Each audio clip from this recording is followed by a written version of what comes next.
kept the jobs, and ensured that the banks get their money back. But as we move on, we need to step up the pace at which these companies that are going up for sale, where non-performing assets are in fact hurting the banks, are indeed done much quicker. And the gap we have is we don't have a system of intervention where before a company goes sick, can we go in to help it. We have to wait till it is sick, declare an NPA for the NCLT to kick in. But there's an in-between process which can be invaluable, which we don't have. And actually, the US has a good system there, where you can step in to make sure that a company that is running into trouble is able to go in, declare itself in Chapter 11, and can then work to improve where it is. So a classic other case, although it's an extreme one, is for example what happened in Satyam Computers. That was a clear fraud, a good company, a promoter who overextended, misused company's funds, and a very good company was suddenly looking like it was going to collapse. And we got a government that stepped in and ensured that that company was kept alive. Because the first thing that happens when this sort of thing happens is income tax went in, froze the funds. You can't keep a company alive, you can't pay salaries or run your costs. So to make sure that the different arms of government don't pounce in to ensure that the company dies, you have to keep an avenue open, as happened in Satyam's case, where if you will recall, it was sold finally to the Mahindra Group, and today it survives as being part of Mahindra's technology arm. And we saved the jobs, we saved India's reputation in IT, we ensured that the company did not die. So we need those sort of interventions which are quite important as we look at companies that are troubled. I think addressing the health of our people is very important. There was mention made of the Sustainability Development Goals. One of the big ones there is health. And if we can look not to work to hospital care and Ayushman Bharat, all of which are terrific, but keep our focus going on things like the Swachh Bharat mission. And I have worked for the last 5-6 years now in the areas of sanitation and about 10 years in water. And I know that if we can give people clean sanitation, water, and keep them out of health issues, it's much better than if you wait for them to be sick to treat them. So can we provide a clean environment, air pollution, sanitation, clean drinking water, so that you don't have to be sick from diarrhea. India still has amongst the highest deaths. Children die from diarrhea. We make front page news when there is an airplane crash. 200 people died in the Malaysian air flight that went down. It was news for 3 weeks. But we had the equivalent of 6 Malaysian airlines of children dying every day from diarrhea. And what are we doing about that? So let's look at some of our agendas and development, particularly on health and sanitation. And speaking in sanitation, so we've had a very successful SVM program, particularly in rural India, whether it's 75% utilization of toilets or 90%. The fact is, the number of toilets provided has gone up enormously to at least allow access, particularly in rural India. However, if we cannot ensure treatment of sewage, what we will have done is made one of the biggest mistakes in history, because we have concentrated the shit into toilets, which then only goes back where it came from, but goes back in a very concentrated way. So we have to tackle sewage and do it properly. So let me ask you, how many of you know where your shit goes at home? I don't mean into the pot. Where does it go after the pot? Nobody knows where their shit goes.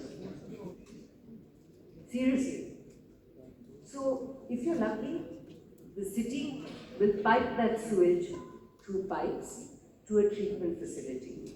But 40% at best is treated through government-provided large sewage pipe connections. Many of us have to depend on these sewage tankers that run around, and they come, we call them honeysuckers, and they come and remove the shit from the sewage tank. And where it goes from there is the issue. So it's emptied into the nearest water body, it's emptied into a drain, it should go to a treatment plant, but we don't have mechanisms that ensure that that's where it goes for treatment. So it's very simple, you just need a GPS on that sewage tanker, that honeysucker, to make sure it goes. But we don't have these mechanisms in place today. So we have to work to ensure that the treatment happens on the one hand. On the other, and I think this is where it helps our economy, there's a huge business opportunity for delivering public services, delivering clean water, delivering proper sanitation, the jobs that can come from doing that properly. Our enterprise, the private sector entry, the startups that can work in these spaces.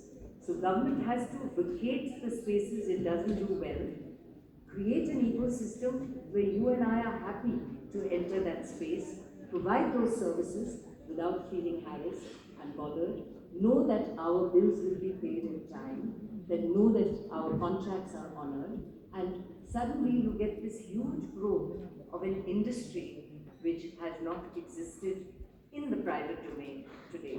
So let's push for the kind of jobs which help us, but at the other end are also very good for people to enter as in for profit. So as we look ahead at the longer term, I just think the big theme I want to leave with you is how competitive is Indian industry? We have to compete with global industry in a way where we provide quality goods at the right price. We have a huge opportunity. China has been exiting spaces in the textile industry. But who benefited? Vietnam, Bangladesh. Where is India on this? Textile is, we were the textile domain for the world 100 years ago. Why are we not being able to grab this opportunity? And the reason is we are not competitive.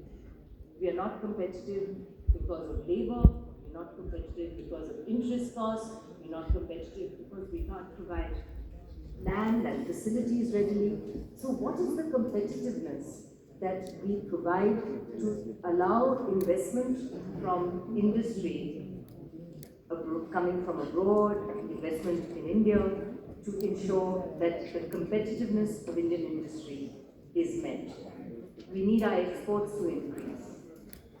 And I think one of you here had mentioned very clearly that at the end of the day, we have to have these jobs here.